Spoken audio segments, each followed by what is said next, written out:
Spring 1934. Tested by dust. While we sat, taking our 6 weeks test, the wind rose and the sand blew right through the cracks in the schoolhouse wall, right through the gaps around the window glass. And by the time the tests were done, each and every one of us was coughing pretty good, and we all needed a bath. I hope we get bonus points for testing in a dust storm. April 1934. Banks.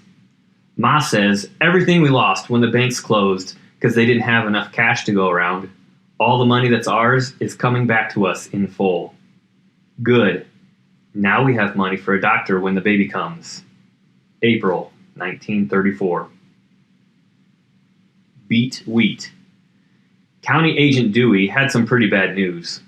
1/4 of the wheat is lost, blown away, or withered up. What remains is little more than a wisp of what it should be. And every day we have no rain, more wheat dies. County Agent Dewey says, soon there won't be enough wheat for seed to plant next fall. The piano is some comfort in all this. I go to it and I forget the dust for hours, testing my long fingers on wild rhythms. But Ma slams around in the kitchen when I play, and after a while she sends me to the store. Joe de la Flor doesn't see me pass him by.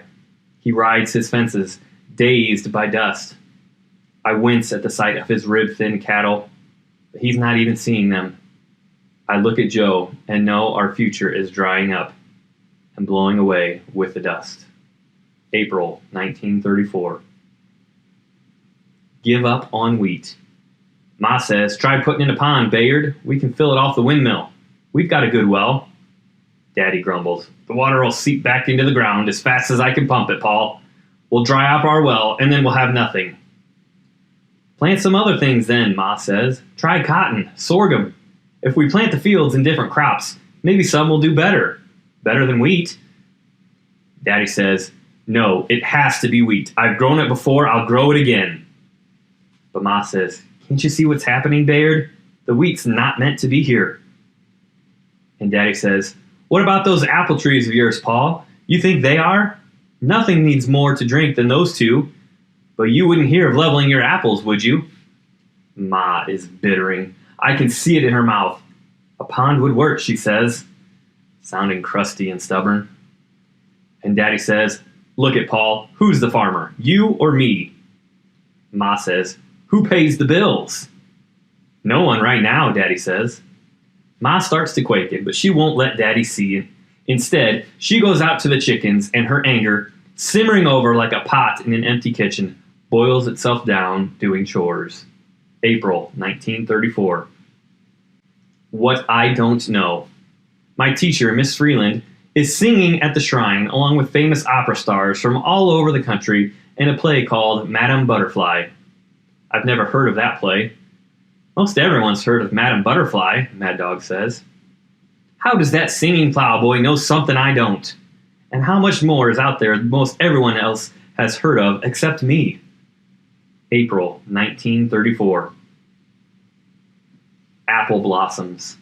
Ma has been nursing these 2 trees for as long as I can remember. In spite of the dust, in spite of the drought, because of Ma's stubborn care, these trees are thick with blossoms, delicate and pinky white. My eyes can't get enough of the sight of them. I stand under the trees and let the petals fall into my hair, a blizzard of sweet-smelling flowers, dropped from the bows of the 2 placed there in the front yard by Ma before I was born, that she and they might bring forth fruit into our home together. May 1934. World War. Daddy was just 17 when he fought in the Great War off in France. There's not much he's willing to say about those days, except about the poppies. He remembers the poppies, red on the graves of the dead. Daddy says that war tore France up, worse than a tornado, worse than a dust storm. But no matter, the wild poppies bloomed in the trail of the fighting, brightening the French countryside. I wish I could see poppies growing out of this dust. May 1934. Apples. Ma's apple blossoms have turned to hard green balls. To eat them now, so tart, would turn my mouth inside out, would make my stomach groan.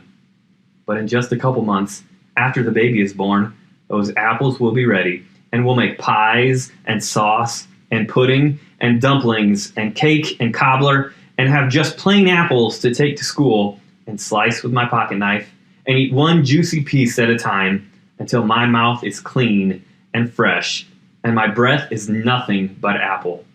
June 1934. Dust and rain. On Sunday, winds came, bringing a red dust like prairie fire, hot and peppery, searing the inside of my nose, the whites of my eyes. Roaring dust, turning the day from sunlight to midnight. And as the dust left, rain came. Rain that was no blessing. It came too hard, too fast, and washed the soil away, washed the wheat away with it. Now, little remains of Daddy's hard work. And the only choice he has is to give up or start all over again. At the Strong Ranch, they didn't get a single drop, so who fared better? Ma looks out the window at her apple trees. Hard green balls have dropped to the ground. But there are enough left, enough for a small harvest, if we lose no more. June 1934. Harvest. The combines have started moving across the fields, bringing in wheat, whatever has managed to grow. Mr. Tuttle delivered the first load to town, selling it for 73 cents a bushel. Not bad. Mr. Chafin, Mr. Haverstick, and Mr. French, they've delivered their harvest too, dropping it at the Joyce City grain elevator. Daddy asked Mr. Haverstick how things looked, and Mr. Haverstick said he figures he took 8 bushels off a 20-bushel acre. If Daddy gets 5 bushels to his acre, it'll be a miracle. June 1934. On the road with Arley. Here's the way I figure it. My place in the world is at the piano. I'm earning a little money playing, thanks to Arley Wanderdale. He and his Black Mesa boys have connections in Keys and Goodwell and Texhoma.